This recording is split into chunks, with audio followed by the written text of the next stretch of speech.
जय हिंद दोस्तों, आज हम सभी एक युद्ध के बारे में डिस्कस करने जा रहे हैं जो है भारत वर्सेस पाकिस्तान। जब बांग्लादेश का निर्माण हुआ था सन 1971 में, भारत जब आजाद हुआ 15 अगस्त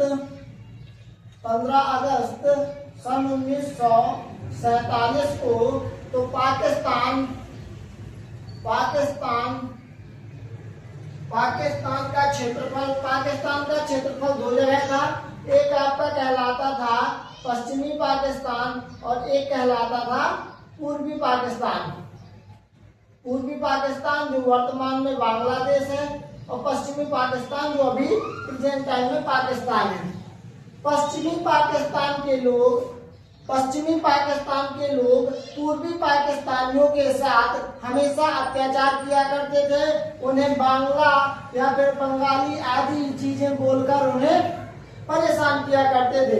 पश्चिमी पाकिस्तान के लोग पूर्वी पाकिस्तान के लोगों को तुच्छ समझते थे, जिससे क्या हुआ सन 1970। जय हिंद दोस्तों, आज हम सभी एक टॉपिक डिस्कस करने जा रहे हैं भारत वर्सेस पाकिस्तान युद्ध सन 1971 में, जब बांग्लादेश का निर्माण हुआ था।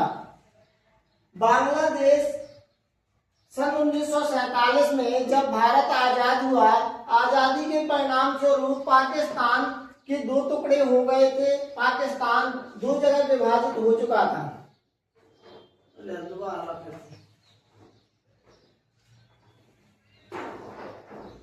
नहीं काम कर रहा हूं। जय हिंद दोस्तों, आज हम सभी एक युद्ध के बारे में डिस्कस करने जा रहे हैं जो है भारत वर्सेस पाकिस्तान। जब बांग्लादेश का निर्माण हुआ था सन 1971 में, भारत जब आजाद हुआ 15 अगस्त सन 1947 को, तो पाकिस्तान का क्षेत्रफल दो जगह था। एक आपका कहलाता था पश्चिमी पाकिस्तान और एक कहलाता था पूर्वी पाकिस्तान। पूर्वी पाकिस्तान जो वर्तमान में बांग्लादेश है और पश्चिमी पाकिस्तान जो अभी प्रेजेंट टाइम में पाकिस्तान है। पश्चिमी पाकिस्तान के लोग पूर्वी पाकिस्तानियों के साथ हमेशा अत्याचार किया करते थे। उन्हें बांग्ला या फिर बंगाली आदि चीजें बोलकर उन्हें परेशान किया करते थे।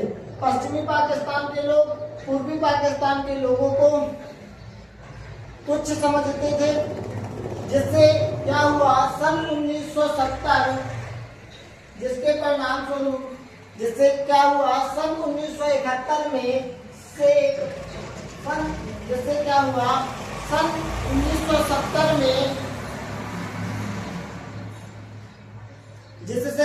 सन 1970 में शेख मुजीब उर रहमान जो बांग्लादेश जो प्रेजेंट टाइम में बांग्लादेश है वह पूर्वी पाकिस्तान था। पूर्वी पाकिस्तान से इन्होंने चुनाव लड़ा और ये पीएम का चुनाव जीत गए, जिससे इन्होंने 7 मार्च सन 1971 को भाषण दिया कि आज का संघर्ष जो है यह बांग्लादेश पूर्वी बंगाल वासियों का, पूर्वी पाकिस्तान वासियों के स्वतंत्रता का दिन है, स्वतंत्रता के संघर्ष का दिन है। जिससे 25 मार्च सन 1971 को पश्चिमी पाकिस्तान के सेना अधिकारियों, राजनेताओं द्वारा पूर्वी पाकिस्तान के पीएम के चुनाव जीते हुए कैंडिडेट को सन 25 मार्च सन 1971 में शेख मुजीब उर रहमान को गिरफ्तार कर लिया गया और उन्हें जेल में डाल दिया गया। इसी समय में ये घटनाएं घटित हुई तब भारत में प्रधानमंत्री के पद पर आयरन लेडी कही जाने वाली इंदिरा गांधी जी थी। इंदिरा गांधी जी ने भारत के सेना प्रमुख सैम मानेकशॉ या फिर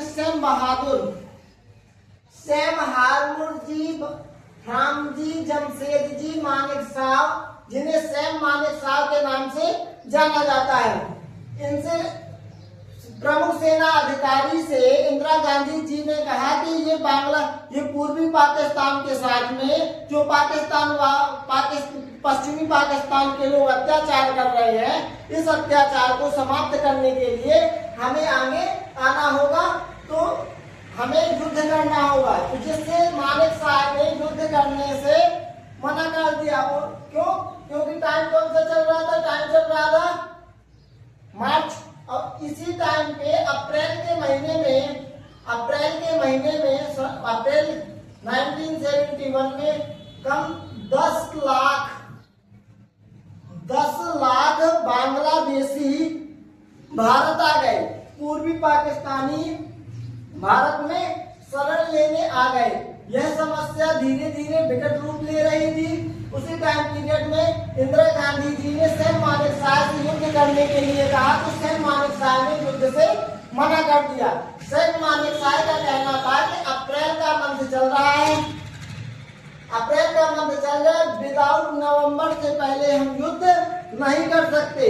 क्यों? क्योंकि मानेक साहब जी जानते थे, मानेक साहब जी ने कहा था कि आप यदि क्षेत्र देखेंगे तो एक यहाँ पर पाकिस्तान है, पश्चिमी पाकिस्तान, ये है पूर्वी पाकिस्तान, चाइना भी है। चाइना सन 1965 में अक्साई चीन ले चुका था, चाइना से भी दिक्कत थी हम लोगों को। तो मानेक साहब जी का कहना था कि अप्रैल के बाद अब बरसात का माह आने वाला है, बरसात के महीने में पूरा गंगा नदी बहुत ही गंगा यमुना रुद्र रूप ले लेती है, जिससे पूरे बिहार के क्षेत्र में, उत्तर प्रदेश के क्षेत्र में, बिहार के क्षेत्र में तो बाढ़ आ जाती है और इस एरिया में हम लोगों को लड़ना बहुत ही मुश्किल होगा। हम लोग युद्ध से पीछे नहीं हटते, लेकिन युद्ध करेंगे तब, युद्ध हम लोग करेंगे नवंबर के बाद। तो अप्रैल से नवंबर के बीच में आपको जो भी चीजें करनी है आप कीजिए। और इसी टाइम पीरियड में हम अपनी आर्मी को, अपनी सेना को एक तो ट्रेनिंग दे देंगे। पाकिस्तान यहाँ पर पूर्वी पाकिस्तान में एक सेना का गठन हो चुका था जिसका नाम था मुक्ति वाहिनी। तो सैम बहादुर या सैम मानेक साहब का कहना था कि हम पूर्वी पाकिस्तान में मुक्ति वाहिनी सेना को ट्रेनिंग देंगे, जिससे युद्ध के समय में आसानी होगी। और इसी समय पर भारत और रूस के बीच संधि हो जाती है कि एक दूसरे का हम लोग सहयोग करेंगे। पाकिस्तान को इसी समय में एक खबर लगी, पाकिस्तान को पता चला कि भारत युद्ध तो करने वाला है, लेकिन इसमें उन्हें एक चीज समझ में आई कि यहाँ भारत प्रोफेशनल पूरी तरीके से युद्ध करेगा यहाँ पर, और यहाँ पर भारत रहेगा डिफेंसिव रहेगा। तो 3 दिसंबर सन 1971, हम लोग तो नवंबर से ही युद्ध के लिए तैयार थे, लेकिन 3 दिसंबर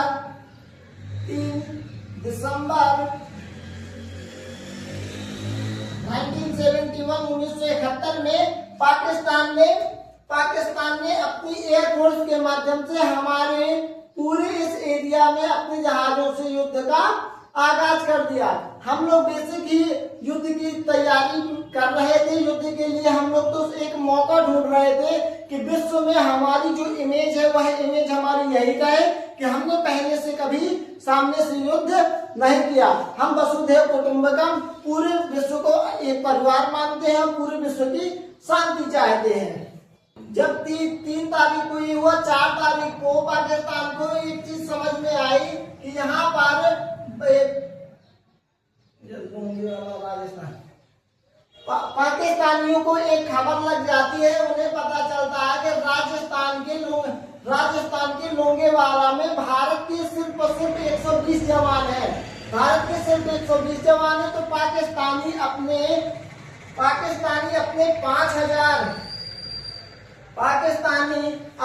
5000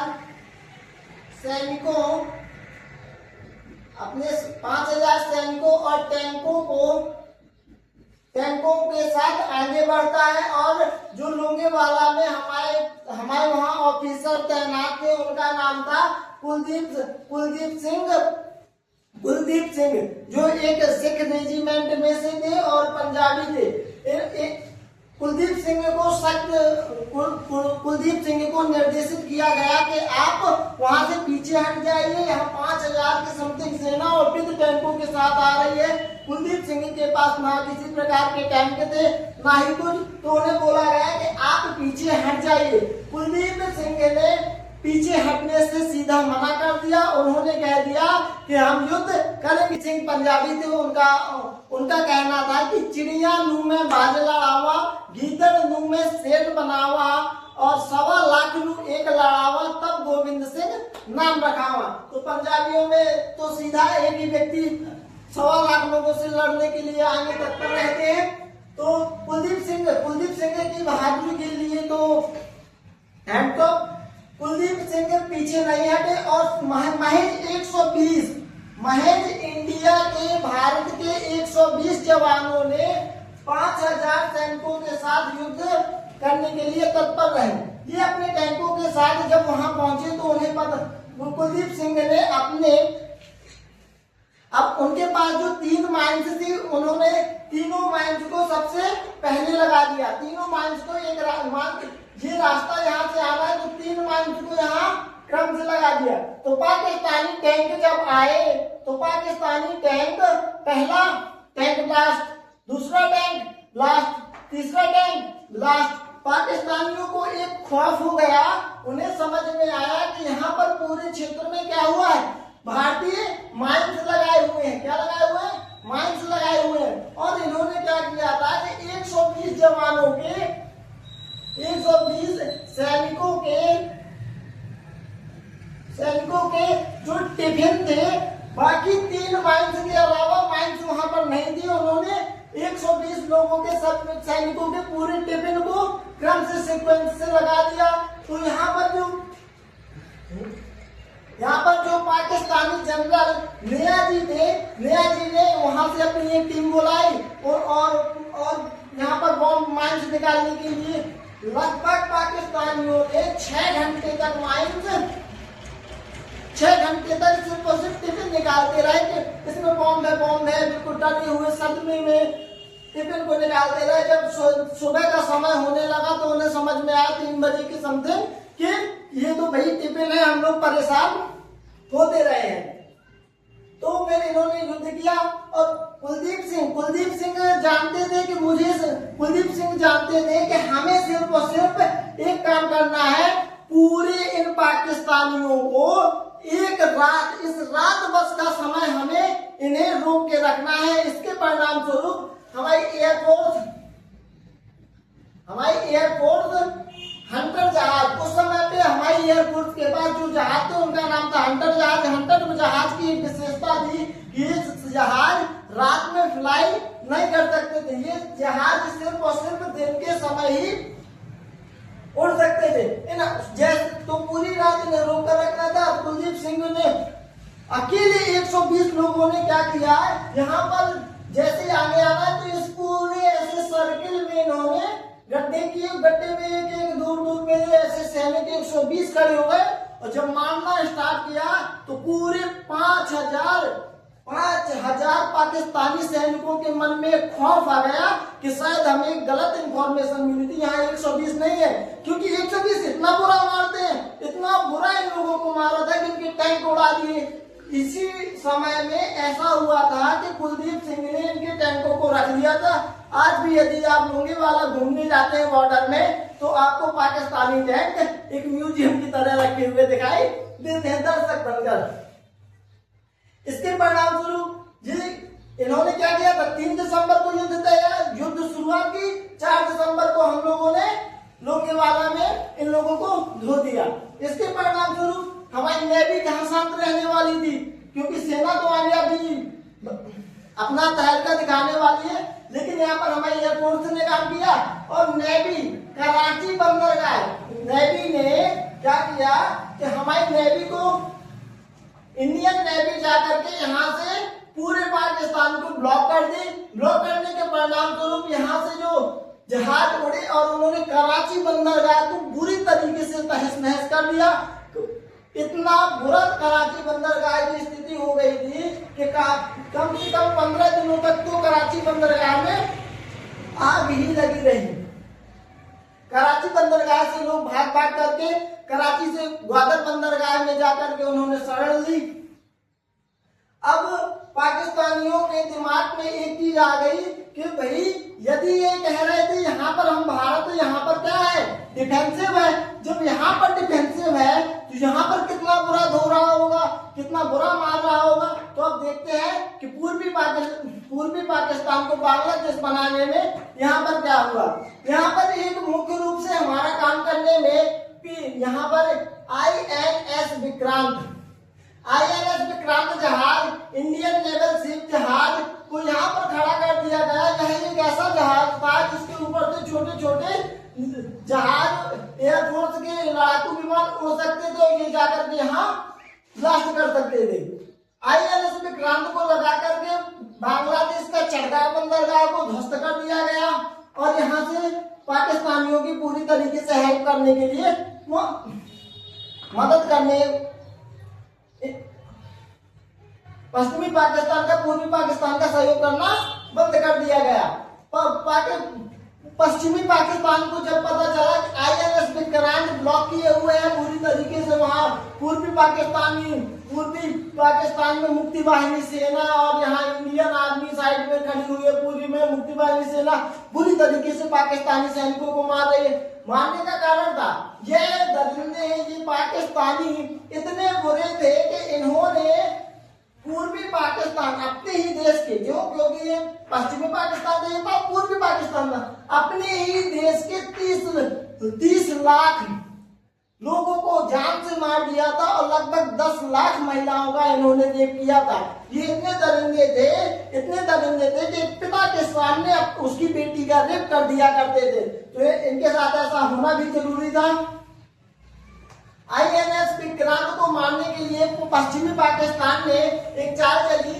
इन्होंने अमेरिका से, USA से एक पनडुब्बी ली थी, जिस पनडुब्बी का नाम था PNS गाजी, पाकिस्तान नेवल शिप। ये PNS गाजी जो पनडुब्बी थी, ये पानी के अंदर से चलती थी, इसे साइलेंट किलर कहा जाता था। पाकिस्तान में से 500 करोड़ रुपए में खरीदा था। जब PNS गाजी यहां से चलना स्टार्ट होती है और INS Vikrant Indian naval ship जहाज के पास जाने लगती है, तो पूरे भारतीयों को यह बात समझ में आ जाती है कि अब यदि हमें युद्ध जीतना है तो PNS गाजी को खत्म करना होगा। PNS गाजी को मारने की क्षमता भारत का एक जहाज रखता था जिसका नाम था INS राजपूत। लेकिन INS राजपूत जहाज विशाखापट्टनम में किसी कारणवश खराब हो गया था और रिपेयरिंग के लिए विशाखापट्टनम में रखा था। तो भारतीयों ने सोचा कि ऐसा करते हैं, हमारा जहाज तो जा नहीं सकता, तो क्या करते, PNS गाजी को ही किसके पास INS राजपूत के पास बुला लेते हैं और INS विक्रांत को अंडमान निकोबार द्वीप समूह के पीछे किसी भी द्वीप के पीछे साइड में छिपा देते हैं। तो लोगों ने कहा अच्छा PNS गाजी हमारे अकॉर्डिंग थोड़ा यहाँ विशाखापट्टनम आ जाएगी। तो लोगों ने कहा कि समझ में आया सैनिकों को और लोगों को कि ऐसा तो हो नहीं सकता कि युद्ध चल रहा है और इस स्थिति में पाकिस्तानी भारत में ना हो, तो कुछ ना कुछ खुफिया एजेंसी पाकिस्तानी की भारत में होंगी। तो इन्होंने एक झूठी योजना बनाई, कहा कि पूरे विशाखापट्टनम के क्षेत्र में यहाँ पर बोल दिया कि INS विक्रांत आ रहा है। सभी लोगों को जहाज में जितने लोग 2000 के समथिंग लोग काम कर रहे थे, सभी से बोला गया कि अपने अपने घरों में फोन लगाओ, बोलो मिलने के लिए आओ, खाना लेकर आओ, हम 10 दिन वहीं रुकेंगे, INS विक्रांत आ रहा है। सभी ने घर में बताया। घर में जानती है कि माता बहनों को यदि कोई बात पता चली तो ऐसा हो नहीं सकता कि उसका प्रचार ना हो। तो उसका प्रचार इतना हुआ कि ये बात सीधे पाकिस्तानियों को पश्चिमी पाकिस्तान में पता चल गई। पश्चिमी पाकिस्तान ने जो लोकेशन INS विक्रांत के लिए लगाई थी, उसने उसका डायरेक्शन सीधे विशाखापट्टनम के लिए मोड़ दिया। अब विशाखापट्टनम में जैसे PNS गाजी पहुंचा तो वहां उसका इंतजार कर रहा था जो हमारा जहाज किसी कारणवश खराब हो गया था, उसकी मौत, किसकी मौत, पीएनएस गाजी की मौत। पीएनएस गाजी को वहां जाकर के पूरी तरीके से खत्म कर दिया गया, जिससे अमेरिका को सबसे ज्यादा धक्का लगा। अमेरिका को लगा कि जो एक भारत को पहले जितने यूरोपीय कंट्री हैं, ये सभी हैं, अमेरिका, पूरे यूरोप, ये सभी लोग भारत को एक तुच्छ मामूली देश समझा करते थे। लेकिन अब उन्हें समझ में आया कि ये देश धीरे धीरे अब सक्षम होता जा रहा है, तो इसे रोकना होगा। तो अमेरिका ने क्या किया, अमेरिका अपना 7वां बेड़ा लेकर के आने के लिए तैयार हो गया। इसे बाद में बताते हैं। यहाँ पर अंदर मुक्ति वाहिनी पूरी तरीके से भयंकर तरीके से सभी को धो रही थी। अमेरिका यहाँ से जब अपना 7वां बेड़ा लेकर आता है, तो यहाँ पर ब्रिटेन का ईगल और अमेरिका का 7वां बेड़ा दोनों के दोनों इंडियन ओशियन में आते हैं। तब इंदिरा गांधी जी को याद आता है कि हमारी संधि रूस के साथ है, रूस हमारा साथ देगा। तो इंदिरा गांधी जी ने रूस में कॉल किया और बोला कि अब उनके संधि ऐसी थी कि यदि अमेरिका पाकिस्तान का साथ देता है तो रूस भारत का साथ देगा। और यहाँ पर रूस को बुलाया गया। तो रूस ने तुरंत, रूस देश जो हमारा मित्र देश है, उसने बिना देर किए हुए तुरंत वहां से आए और उन्होंने पूरे हिंद महासागर को यहाँ पर ब्लॉक कर दिया। अमेरिका का 7वां बेड़ा इतना खतरनाक था कि यदि आप देखोगे यहाँ पर इसका एक बड़ा जहाज और इसके पीछे ऐसे जहाज, 6-7 जहाज ऐसे चला करते थे। यह अपने आप में एक बहुत बड़ा देश की तरह, शहर की तरह आगे बढ़ा करते थे। लेकिन रूस ने मित्रता निभाई। रूस ने अपना 40वां बेड़ा हिंद महासागर में तैनात कर दिया और इसी के साथ उसने परमाणु पनडुब्बियां भी भेज दी। जब ये पता चला कि अमेरिका का 7वां बेड़ा और ब्रिटेन का ईगल दोनों भारत के खिलाफ है, तो वहां से रूस की तरफ से वार्निंग आई कि कृपया अपने स्थान से आगे न बढ़े। यदि आप आगे बढ़ते हैं, आप यदि भारत पर आक्रमण करते हैं, तो हम इस आक्रमण को रूस पर आक्रमण समझेंगे। रूस की वार्निंग के बावजूद अमेरिका आगे बढ़ा। तो रूस से दोबारा वार्निंग आई कि यदि आप आगे बढ़ते हैं तो हम परमाणु बम, परमाणु पनडुब्बियां लिए हुए हैं। तो अमेरिका ने बताया कि समथिंग 200 के समथिंग हम परमाणु बम हम लेकर आए हैं। तो रूस का रिप्लाई था कि आप 200 लेकर आए हैं, हमें क्लियर नहीं है, हम जल्दीबाजी में थे, हमारा मित्र का फोन आया था, हम जल्दीबाजी में थे, हमने गिने नहीं कितने, लेकिन क्लियर है कि 250 से ज्यादा परमाणु बम हम लेकर आए हैं। और यहाँ पर ब्रिटेन ने बोला कि आई एम टू लेट, कि मतलब हम लोग लेट हो चुके हैं, कृपया यहाँ से वापस चलें। और ये लोग वापस जाते हैं। तभी पाकिस्तान यूएनओ यानी यूनियन नेशनल ऑर्गेनाइजेशन में, सिक्योरिटी काउंसिल में उसने अपील की कि भारत हमारे क्षेत्र पर कब्जा करना चाहता है और हमारे ऊपर युद्ध कर रहा है। तो इसने क्या किया, तो यूएनओ में जो 5 देशों के पास वीटो पावर है, उसमें हमारे मित्र रूस ने हमारा साथ दिया और उसने वीटो लगा दिया, जिससे वह वहीं पर केस समाप्त हो गया। क्यों? क्योंकि जिस देश के पास वीटो पावर होती है, विश्व में निर्णय लेने का अधिकांशता उन्हीं देशों के पास होता है। और रूस ने इस समय पर हमारी बहुत अधिक हम लोगों का साथ दिया, मित्रता में भाई। इसी समय 16 दिसंबर सन 1971 को भारत के सैम मानेक शाह ने पाकिस्तानी जनरल नियाजी को सरेंडर, आत्मसमर्पण करने पर विवश कर दिया। और विश्व में एक रिकॉर्ड बन गया कि भारत एक इतना बड़ा महान देश हो गया कि विश्व में किसी देश के पास यह रिकॉर्ड नहीं है। यह रिकॉर्ड से भारत के पास है। गिनीज वर्ल्ड रिकॉर्ड में इसका नाम दर्ज है। 93,000 सैनिकों ने, 93,000 पाकिस्तानियों ने सरेंडर कर दिया था। अब सोचो आप भारतीय सेना के बारे में, भारतीय सेना कितनी बहादुर है कि लोंगेवाला में महज 120 लोग थे और उन लोगों के पास ऑर्डर थे कि आप पीछे हट जाओ। यहाँ पर 93,000 लोग थे और 93,000 लोगों के पास ऑप्शन भी नहीं था कि आप पीछे हट जाओ। फिर भी 93,000 लोगों ने सरेंडर किया और हमारे 120 लोगों ने 5,000 लोगों के साथ युद्ध किया। तो सल्यूट है हमारी इंडियन आर्मी को, जिनकी वजह से हमारा भारत देश इतना सुंदर देश आज भी सेफ है। जय हिंद, जय भारत। मिलते हैं नेक्स्ट क्लास में।